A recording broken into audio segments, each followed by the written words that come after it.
Hey guys, what's going on? My name is Chris and welcome to my very first ever Top 10 video.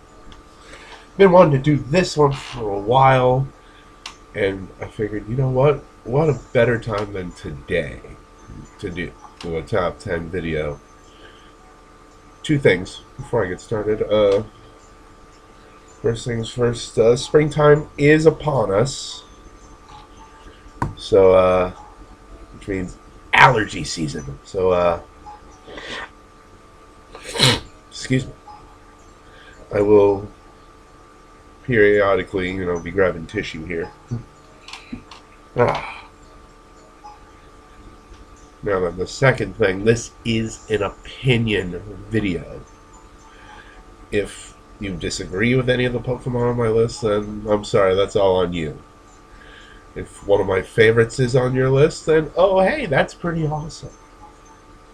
But, like I said, this is an opinion video. There are over 700 Pokemon and counting with the revelation of Diancie and hopefully soon Hoopa and Volcanion. Alright, now without further ado, let's get started with number 10, Pachirisu. Pachirisu stuck home for me in the anime, just quite like a few of the others on my list. With its antics from when the time Dawn caught it to. And have you guys ever seen how Dawn caught her Pachirisu?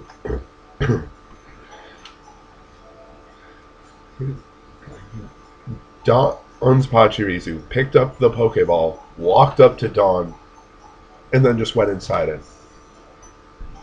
That was pretty funny. And to the most recent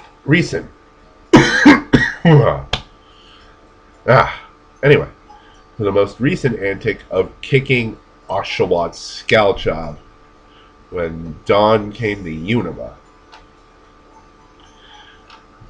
Pachirisu, in my opinion, is the king of the electric rodents. Move aside, just move aside. Knowing attacks like Electro Ball, Discharge, and Hyper Fang. Pachirisu, you are my little cuddly buddy. Everybody's got to have that one cuddly Pokemon to sit on their shoulder. Pachirisu is mine. Alright, so that being said, it's time to move on to number 9.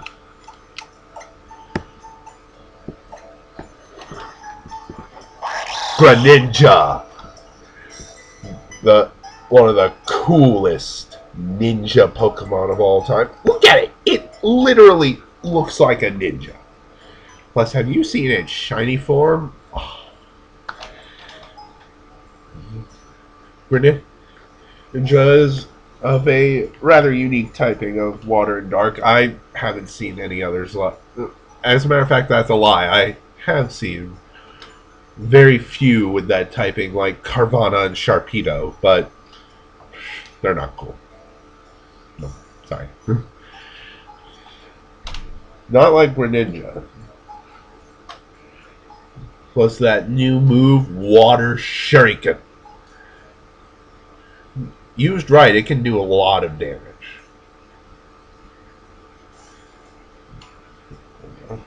And I can't wait. Greninja is one. Oh, sorry. Greninja is one of those few Pokemon that is one of those Pokemon I really developed a bond with while playing. Why? Like, you know how it feels like, they're not real, but you develop a bond anyway. I don't know how to explain it, but a lot of these Pokemon I feel I really developed a bond with. I'm one of those guys. Yes, get over it. Alright, now then, it is time for number 8.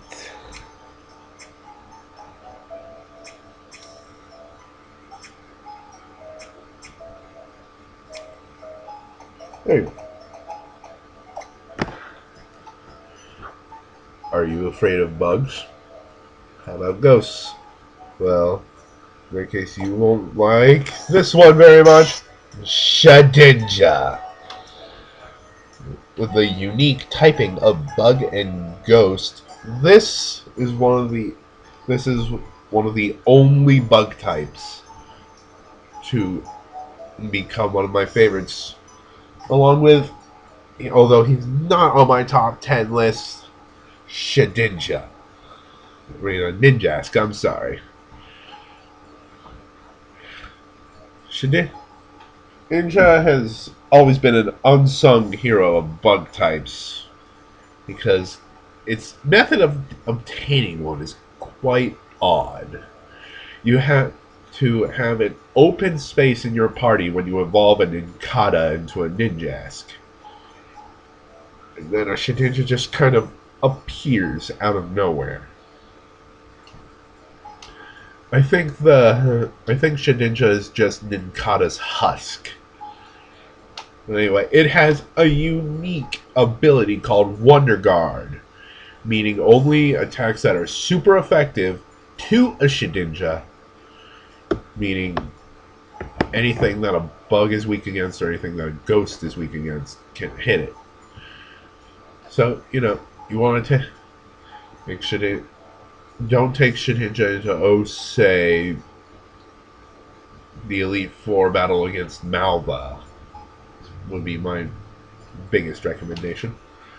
But yeah, it can learn quite a number of different types of attacks.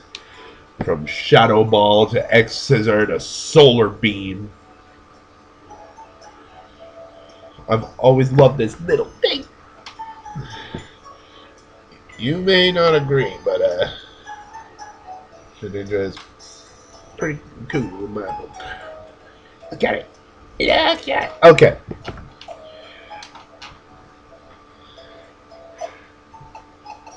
And now, number 7.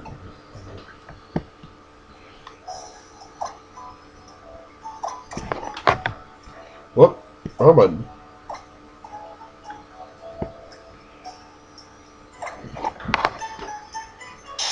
Crobat. Now, this Pokemon earned a spot in my top 10 for one of the wrong reasons, but he's become one of the biggest powerhouses I've ever trained. You see, Crobat started off as a campaign led by myself, and only involved myself, to show how awesome Zubat was. I'm one of those few people who will actually seek out Zubat. Not just for Crobat, but because Zubat has always been labeled as annoying. Which I can see why people would think that, but come on. Have you ever seen a Zubat? They're adorable. But, what the original game's Golbat kind of stuck on me, especially with that original sprite. You know what I'm talking about, the one where his tongue is just like all the way over here. Crobat, that is a major powerhouse and quite speedy. Being able to learn attacks like Cross Poison, Air Slash, and Confuse Ray. Or at least that's what my Crobat can use. Alright. His appearance in the anime didn't really do much for me. But just being able to actually sit down and work with my Crobat. And I've been able to get mine to evolve pretty quickly with the help of that Soothe Bell. And plus, how much I like Zubat.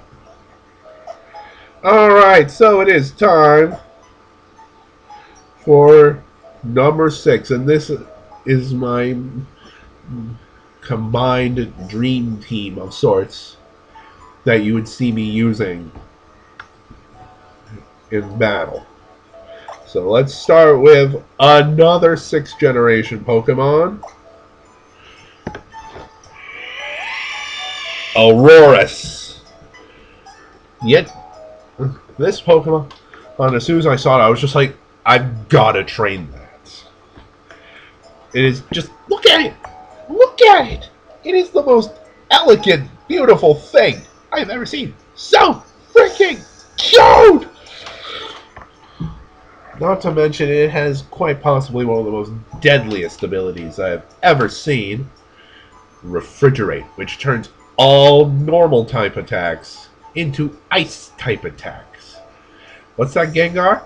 You think my Hyper Beam's not going to hit you? Well, too bad! Yeah. Along with it, it's also able to learn the move Freeze Dry, which is super effective against water types. How? I'm not entirely sure, but I'm not complaining. And of course, moves such as Ice Beam and Stone Edge in its arsenal makes it a pretty difficult Pokemon to come up against. And now it is time for number 5, Brady Airy. Now that everybody has a normal flying type that they care for, I also have Pidgeot as a part of my Kanto and Johto teams. But Brady Airy is just kind of freaking awesome. One of those, the only normal flying type that you can't catch until late in the game in black and white. As our little Rufflet.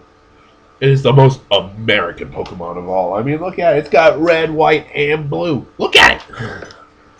Just look at this thing.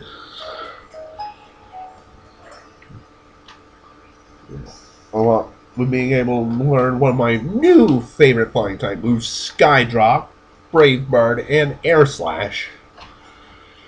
Brady Airy has saved me quite a few times in battle. Alright, and now it is time for number 4. Garchomp. Garchomp was my first official favorite dragon type. Hitting home for me with its sleek design and... Wait, shit. I feel like it has some relationship with Sharpedo. Maybe it's the star on its nose. I don't know. But anyway, as soon as I saw Garchomp, I knew I had to train him also. Being able to learn moves like Crunch, Dragon Rush, and Earthquake. Not to mention Draco Meteor, probably one of the most powerful Dragon-type moves ever. Garchomp has always been kind of reliable. Has always been pretty reliable to me. Not to mention its Mega Evolution. Yeah, it gains like giant scythes. I know this is not helping at all, but I don't care. Alright, number 3.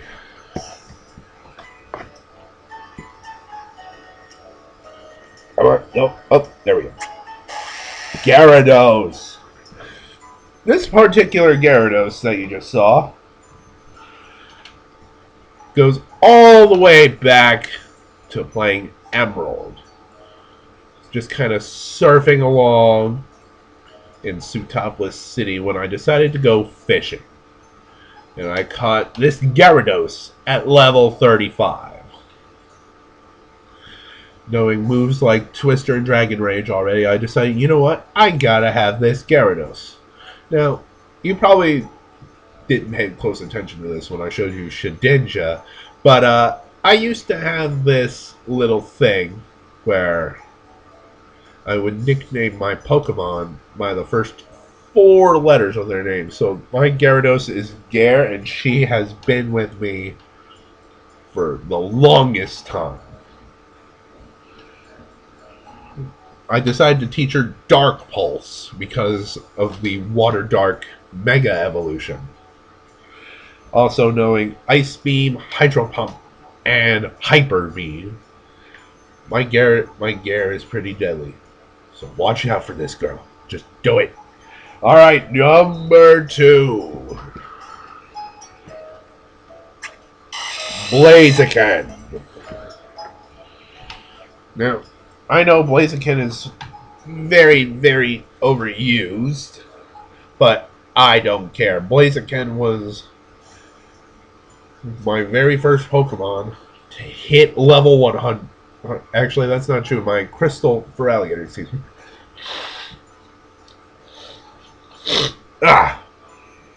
My Crystal for Alligator was the first to hit 100, but unfortunately I lost my Crystal version.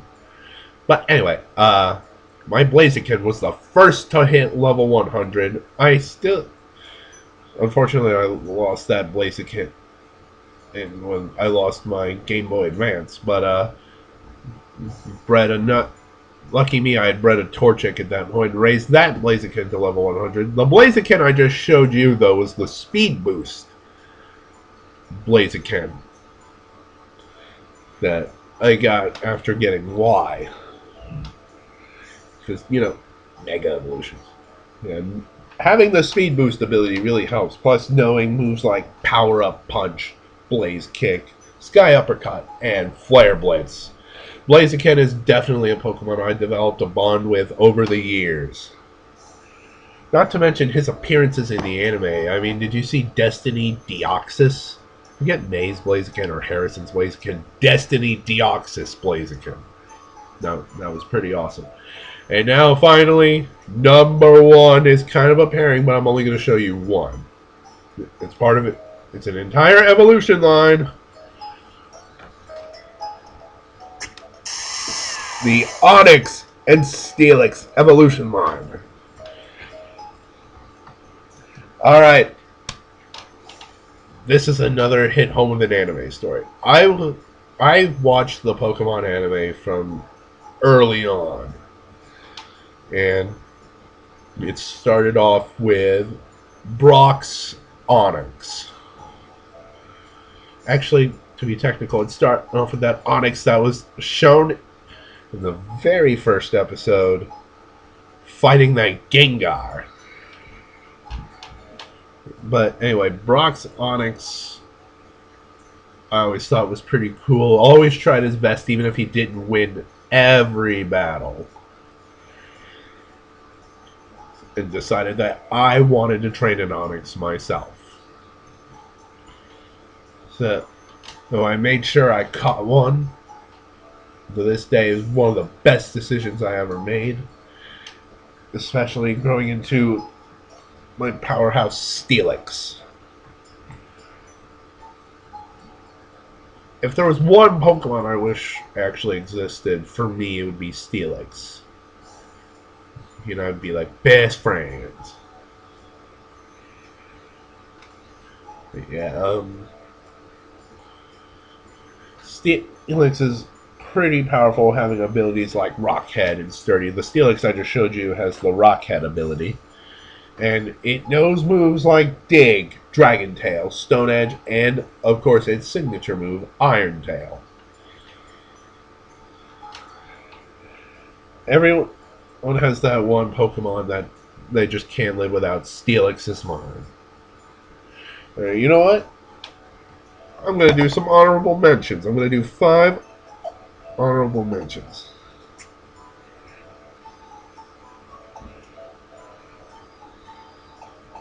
Alright, so why don't we get started with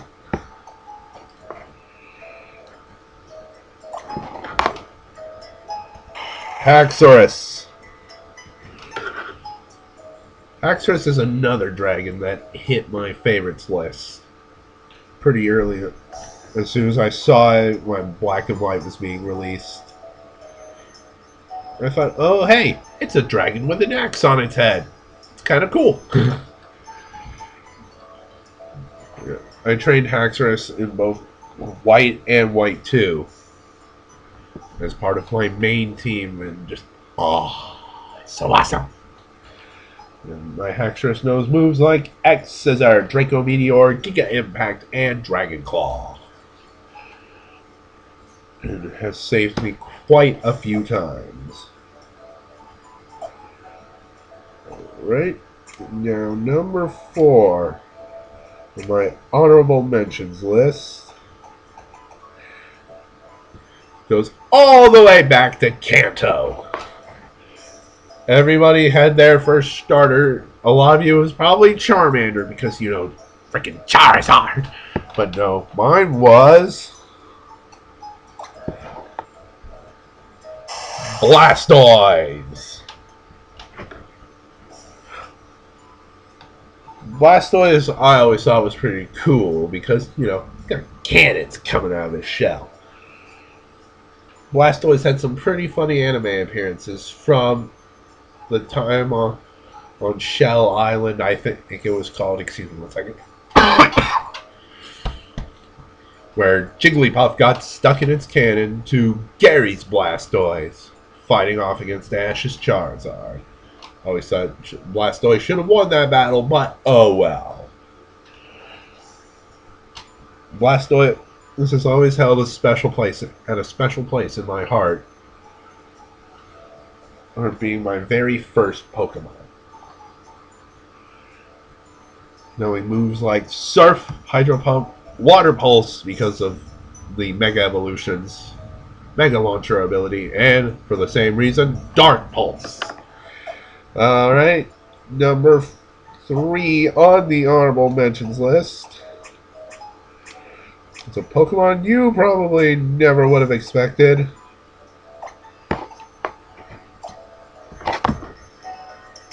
Magcargo. Magcargo, I became interested in around the same time as Gyarados and Blaziken. Yeah, always was pretty cool with that derpish look on his face. And having an awesome typing of fire and rock.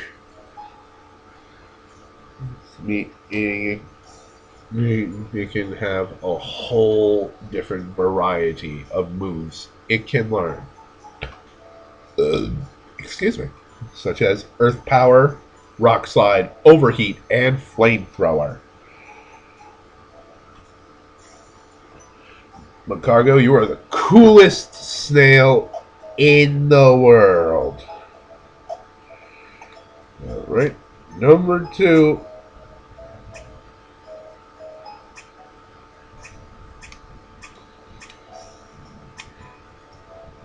Will be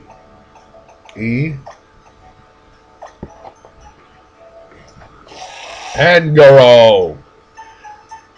I've always wanted them to make a panda Pokemon, and I don't count Spinda. Spinda is the most annoying thing that I've ever come across. When I finally saw its pre-evolution Pancham, I was just like, I don't care what its final evolution is. I'm training this little panda Pokemon. And my hopes got even more raised and stayed there when Pangoro showed up with a unique evolution method. You have to have a dark type on your team to get your Pangoro. Lucky me, I caught a Sandile just for that purpose. Yeah, this Pangoro is pretty awesome, knowing Sky Uppercut, Hammer Arm, Strength, and Shadow Claw. All moves that are powered up by the Iron Fist ability. Alright, finally, number 1 on the honorable mentions list. As soon as I can remember what box I put you in.